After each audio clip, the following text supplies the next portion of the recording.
Good afternoon, everyone, and welcome to The Blink Conversations of Life, Love, and Gratitude.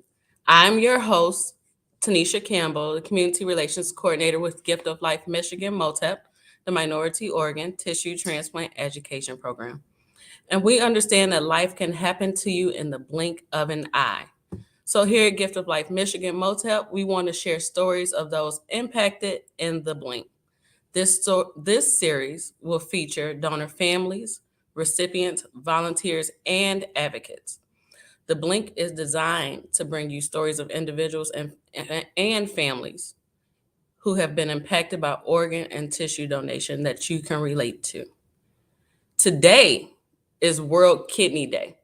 World Kidney Day is a global campaign that was started in 2006, aimed to raise awareness of the importance of our kidneys to our overall health and to reduce the frequency and impact of kidney disease and its associated health problems worldwide. World Kidney Day is celebrated every second Thursday in March. Currently, about 37 million U.S. adults are estimated to have chronic kidney disease, which is a loss of kidney function, and most are undiagnosed. I have my own story with chronic kidney disease. At the age of 8, I was diagnosed with kidney disease. My family supported me with new eating habits, exercises, and overall health changes. And at the age of 21, I started dialysis. For the next 18 months, dialysis was my way of life. Currently, over 2 million people worldwide, with around 520,000 being here in the United States, are on dialysis. At the age of 23, I received a living donor kidney transplant from my cousin Crystal, and she is doing very well. In Michigan, there are 2,072 people waiting for a life-saving kidney transplant, and 750 of those waiting for a kidney transplant are African American.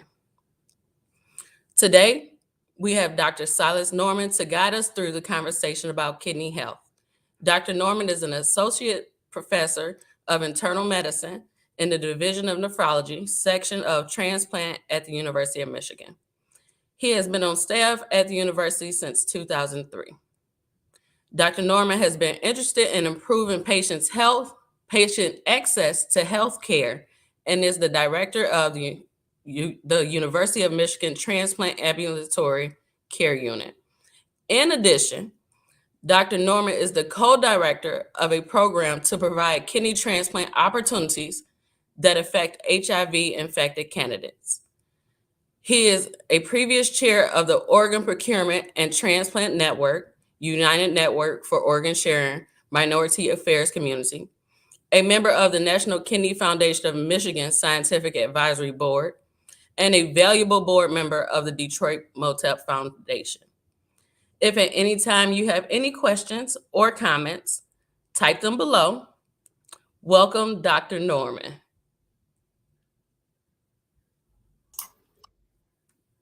How are you doing tonight? I am doing well. How are you? I'm wonderful. Wonderful. Nice to see you. So we are going to hop right into this conversation and talk about a little bit about kidney disease, prevention, and transplantation.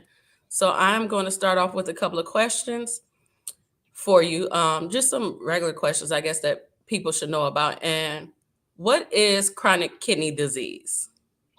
So, chronic kidney disease is how we describe what happens to changes in kidney function, where people typically develop some kind of chronic damage or scarring to their kidneys, such that the waste clearance function of the kidneys or the water management kidney function of the kidneys are impaired. Okay. And how many people in America are living with kidney disease, and why is it so undiagnosed? So in the U.S., chronic kidney disease really is an unappreciated epidemic.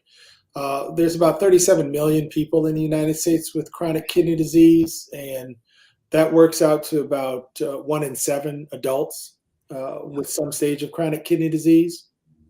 And one of the main reasons that it's underappreciated is that until chronic kidney disease gets fairly advanced, it tends to not have any symptoms. And so the overwhelming majority of people who have chronic kidney disease tend to not know.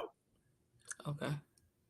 Um, and I heard you say the symptoms aren't often seen. What are some of the symptoms of chronic kidney disease? Sure. So early on, the problem is that there really aren't many symptoms. Many people are diagnosed really incidentally when they're having medical care for some other reason. When chronic kidney disease is fairly advanced, people can lose their appetite. People can have difficulty sleeping. They can get tired more easily. When it's really advanced, people may notice a lot of generalized skin itching as well. And then people often find that things like their blood pressures are elevated and fairly uncontrolled as well. Okay. Um, and I know just from working in this field and also growing up with chronic kidney disease, I learned a lot about the background and how the leading causes would be high blood pressure and diabetes. And we also often stress to everyone the importance of seeing your primary care physician regularly. Um, what other things can people do to prevent themselves from having chronic kidney disease or lowering the risk of having chronic kidney disease?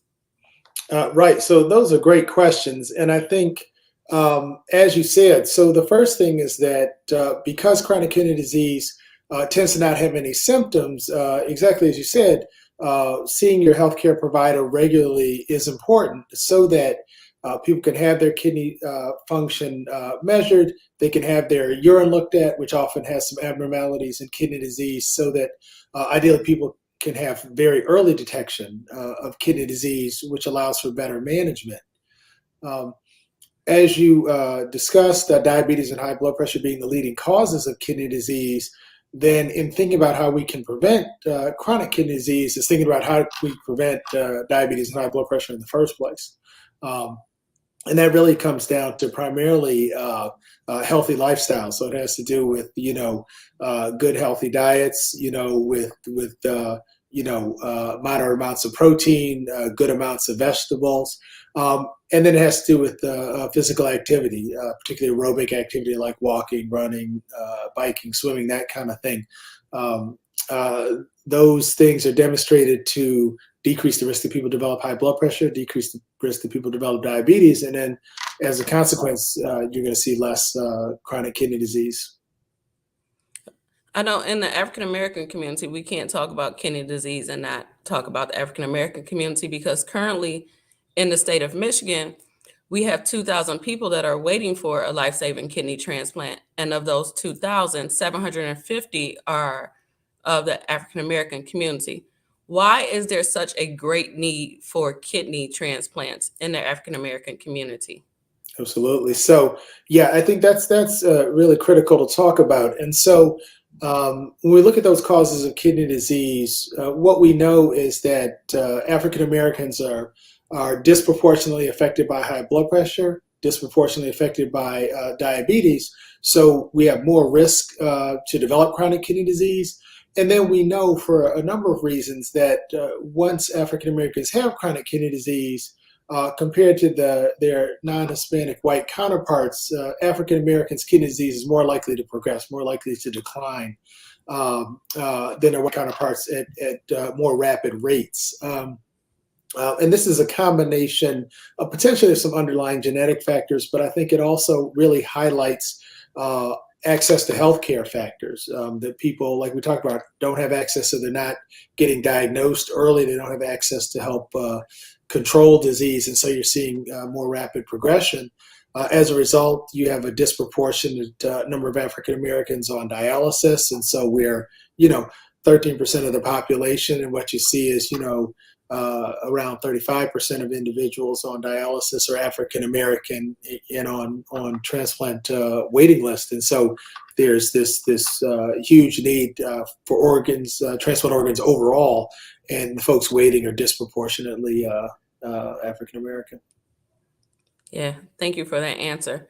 Um, I know we often talk about levels and numbers, and sometimes we don't quite understand how important those numbers are. What are appropriate blood pressure and blood sugar levels? Sure. And, in some sense, what you're getting at is really the importance that to take the best care of ourselves, we really need to know our numbers and be able to advocate for ourselves and take care of ourselves.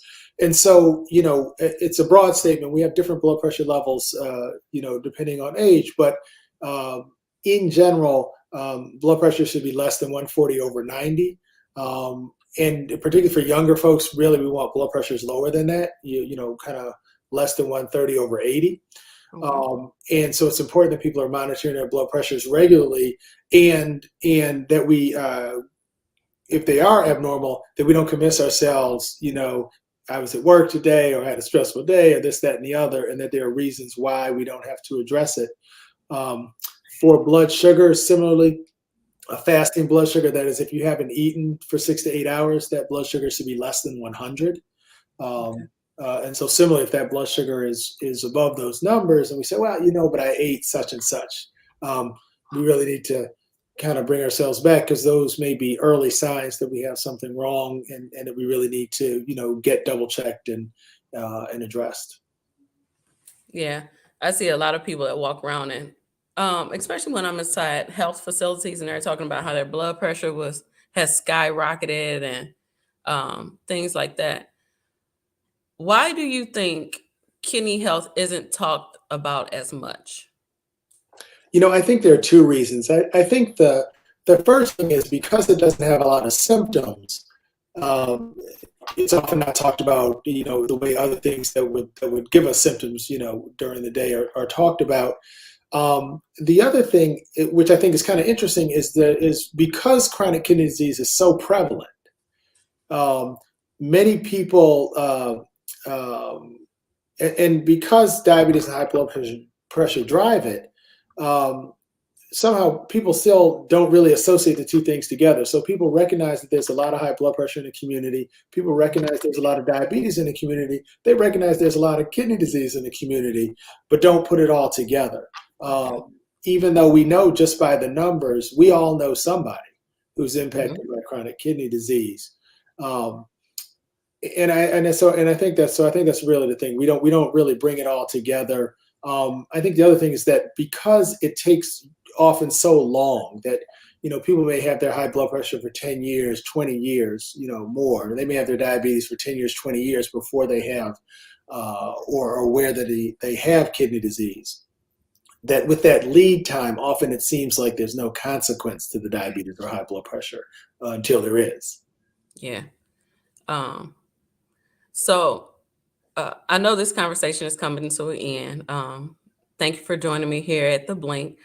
What do you think people should take away from our conversation?